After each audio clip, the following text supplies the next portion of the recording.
trading. Just to note a few things, when we say buying, we do not mean that you are purchasing anything. And that's because you are not exchanging money for goods or actual services here.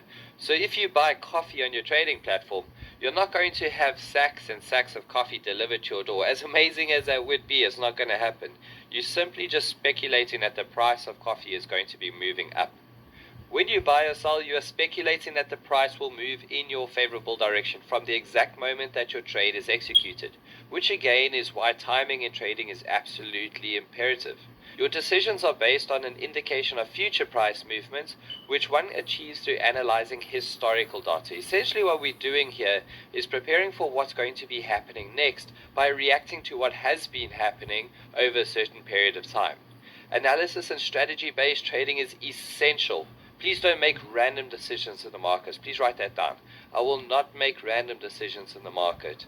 You have to justify everything that you do. Listen to me carefully when I say, if you ever find yourself hoping, guessing, assuming, or trying to predict what might happen next, you're gambling, and you're better off in a casino instead of the markets. Luckily for you, you're hearing this now, so you don't have to fall into that trap down the line.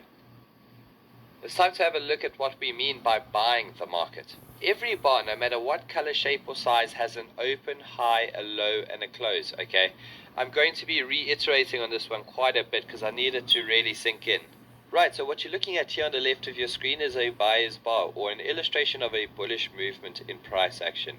What really defines a buyer's bar is the close occurring higher than where that bar initially opened. Now it's the distance between that open and the close that actually forms the body of the candle. We're going to get into understanding the highs and lows a bit more together, so stay tuned and keep focused because we're going to dive into understanding how these candlesticks are actually formed in the first place. But just write down in your notes right now for me that a buyer's bar is where the buyers had more power than the sellers did in that period of time and managed to push the close higher than where the bar initially opened. Alright, you can write that down in your own words. But essentially what you just want to note here is that the buyers won the bar because they were able to push price higher than where it initially opened. That's what it comes down to. And that's why we call it a buyer's bar. Okay, so I want you to understand that when we are buying, we are not just buying for the duration of one bar only. That is a very common mistake that a lot of new traders tend to make straight off the bat. They think that they are just buying and holding their trade up until the close of that same bar they entered on, right?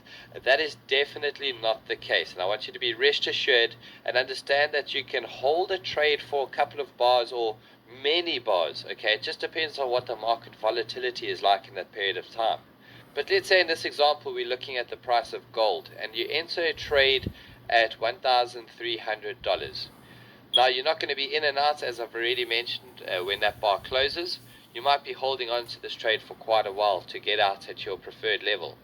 Price might move up a slight bit, then it might move up even more with a massive volatile green bar or buyer's bar, and then push slightly higher where you then choose to exit your trade at $1,400. Now that's just an illustration of what it looks like to actually hold a trade for a couple of bars instead of just for the duration of one bar alone.